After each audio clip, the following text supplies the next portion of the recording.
கிச்சனை பார்க்கலாமா? வாங்க வாங்க மேடம், வாங்க பாருங்க. வாவ், அழகா இருக்கு. ஏங்க இங்க பாருங்க. நான் நினைச்ச மாதிரியே கிச்சன் செம்ம பெருசா இருக்குங்க. சூப்பரா இருக்குங்க. உங்க வீட்லயே ஒரு கிச்சன் இருக்கே, ஒரு ஆள் நிக்கவே கஷ்டமா இருக்கும், புறா கூண்டு மாதிரி. சரி வா. எங்க இங்க மிக்ஸி அப்புறம் கிரைண்டர் எல்லாமே வாங்கி வச்சிடலாம், சரியா? ஓகே தானே? ஓகே. பெட்ரூம் பார்க்கலாமா? வாங்க. பார்க்கலாம். சரி போங்க.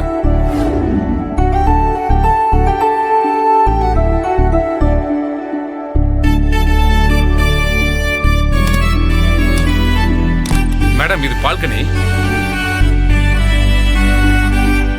நல்லா இருக்கு. வாங்க, இதான் பெட்ரூம். ஏங்க, பெட்ரூம் நல்லா பெருசா இருக்குல்ல? வெளிச்சம் நல்லா இருக்கு. வாஸ்துபடி கரெக்டா கட்டிருக்காங்க. அப்புறம் ஒரு புது பீரோ வாங்கி இங்க இது இந்த ஈசானி மூலையில வாஸ்துபடி வச்சிடலாம். மேடம், என்ன ஓகே தானே? பெட்ரூம் மட்டும் இல்ல, ஹாலு கிச்சனு எல்லாம் வாஸ்துபடி தான் கட்டிருக்கு. இன்னொன்னு கவனிச்சீங்களா? கிழக்கு பார்த்த வாசல் அவ்வளவு சீக்கிரம் யாருக்கும் அமையாது மேடம். நீங்க ரொம்ப லக்கி மேடம். சரிங்க மேடம், பணத்தை கொடுத்தீங்கன்னா அக்ரிமெண்ட்டை சைன் பண்ணிடலாம். எங்க பணத்தை கொடுங்க. எங்க இங்க வேணாம். நம்ம சாமி முன்னாடி வச்சு சாமி கும்பிட்டுட்டு அப்புறமா பணத்தை கொடுக்கலாம். அங்க வச்சு அக்ரிமெண்ட் சைன் பண்ணிடலாம். என்ன ஓகே தானே? நல்லதா போச்சு மேடம். இவங்க சொன்னது மாதிரி பண்ணிக்கலாம். வாங்க. ஏங்க, நான் சொல்றது சரிதானே? வா வா.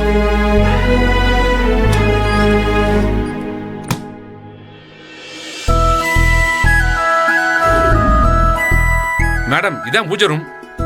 சாமியை கும்பிடுங்க, நல்லதே நடக்கும். ஏங்க, பணத்தை கொடுங்க. உன் கையால கொடு.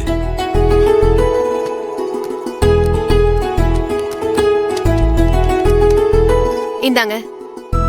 கொடுங்க. கரெக்டா இருக்க நோட்டம் எண்ணி பாத்துக்கோங்க சார். எதுக்கு எண்ணிக்கிட்டு? பரவாயில்ல, கொடுங்க. எல்லாம் கரெக்டா தான் இருக்கும். இல்ல சார், எண்ணி பாத்துக்கோங்க சார். என் தொழில்ல அவ்வளவு சீக்கிரம் யாரையும் நம்பவே மாட்டேன். ஆனா உங்களை பார்த்தா மட்டும் நம்பாம இருக்க முடியல. ஏன்னா உங்க 2 பேருடைய முகலட்சணம் அப்படி. சரி சரி, அக்ரிமெண்ட் சைன் பண்ணலாமா? பேக் கொடுங்க. இந்தாங்க. புடிங்க, வைங்க. வாங்க, அக்ரிமெண்ட் சைன் பண்ணிடலாம். வா. உட்காருங்க. உட்காரு. ஒரு நிமிஷம் இருங்க. அக்ரிமெண்ட்லாம் கரெக்டா இருக்குல்ல? எல்லாம் சரியா இருக்குமா? படிச்சு பார்த்துட்டு சைன் பண்ணுங்க. இந்தாங்க, 2 பேரும் சைன் பண்ணுங்க. கீழே ஒரு காப்பி இருக்கு. நீங்க இங்க ஒரு சைன் பண்ணுங்க. பென் கொடுங்க. போடுங்க போடுங்க. முதல்ல நீங்க சைன் பண்ணுங்க. நல்லா படிச்சு பாருங்க. நீயும் பாத்துக்கோ.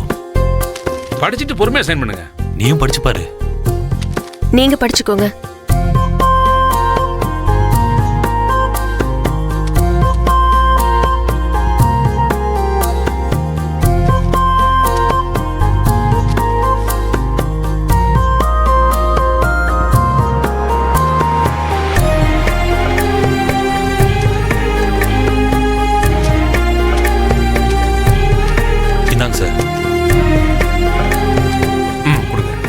ரொம்ப சந்தோஷம். அடுத்த வாரம் ரெஜிஸ்ட்ரேஷன் பண்ணிக்கலாம். நீங்க சொன்ன மாதிரியே மேடம் பேர்ல ரெஜிஸ்ட்ரேஷன் பண்ணிடலாம். கொஞ்சம் சீக்கிரமாவே ரெஜிஸ்ட்ரேஷன் வேலையை பாத்துருங்க. அடுத்த வாரமே ரெஜிஸ்ட்ரேஷன் முடிச்சு ப்ராப்பரா சாவி வாங்கி கொடுத்துறேன். அதுக்கப்புறம் நீங்க நல்ல நாள் பார்த்து குடித்தன வந்துருங்க. சந்தோஷமா இருக்குங்க. வீட்டு ஓனர் தான் போன் பண்றாரு. ஒரு நிமிஷம் இருங்க, பேசிட்டு வந்துடுறேன். ஹலோ. அதான் பணம் கொடுத்தாச்சுல்ல, இனிமே ஹவுஸ் ஓனர் நாங்க தான். சரிங்க ஹவுஸ் ஓனர் மேடம், பேசிட்டு வந்துடுறேன். நீங்க பேசிட்டோம் சார். ஏ ரத்னா, என்ன நீ? வணக்கம், சொல்லுங்க சார். ஏங்க, இந்த வீடு எனக்கு ரொம்ப பிடிச்சிருக்குங்க. சீக்கிரமே நாம இங்க வந்துடலாம், சரியா? இங்க பாருங்களேன், இந்த ரூம் கூட நல்லா இருக்குல்ல, பெருசா இருக்கு. அதெல்லாம் இருக்கட்டும். எப்படியோ அடம் பிடிச்சு நீ ஆசைப்பட்ட மாதிரி இந்த வீட்டை வாங்கிட்ட. சந்தோஷம் தானே? ஏ, இந்த வீடு வாங்கினதுல உங்களுக்கு சந்தோஷம் இல்லையா? ஏங்க, நீங்க மட்டும் சும்மாவா வாங்கி கொடுத்தீங்க? உங்க அம்மா நீங்க வேலைக்கு போகலன்னு தெரிஞ்சதும் சீனுக்கு முக்கியத்துவம் கொடுக்க ஆரம்பிச்சிட்டாங்க. உங்களை அவங்க மதிக்கிறதே இல்ல. அதுக்காகவே அந்த வீட்ல இனிமே இருக்க கூடாது, புது வீட்டுக்கு போகணும்னு வேக வேகமா நீங்க தான் பணத்தை ரெடி பண்ணீங்க. இப்ப என்னமோ எல்லாத்துக்கும் நான் தான் காரணம்ங்கிற மாதிரி பேசிட்டு இருக்கீங்க. இங்க பாரு, நான் ஹவுஸ் ஓனர்கிட்ட பேசி ஹலோ முடிச்சிட்டேன். இப்பதானங்க சொன்னேன். ஓ சாரி மேடம், சாரி மேடம். பழைய ஹவுஸ் ஓனர்கிட்ட பேசி முடிச்சிட்டேன். அடுத்த வாரமே ரெஜிஸ்ட்ரேஷன் வச்சுக்கலாம் சொல்லிருக்காரு. இந்தாங்க உங்களுக்கு ஒரு காப்பி கொடுங்க. பத்திரமா வச்சுக்கோங்க. பாருங்க. ம். அப்ப நாங்க கிளம்புறோம். இந்த ரெஜிஸ்ட்ரேஷன் ப்ராசஸ்லாம் சீக்கிரமா பார்த்து ஏற்பாடு ஓகே ஓகே பண்ணுங்க. Okay madam. ஓகே. சரி சரி சரிங்க சார், நாங்க வரோம். வா.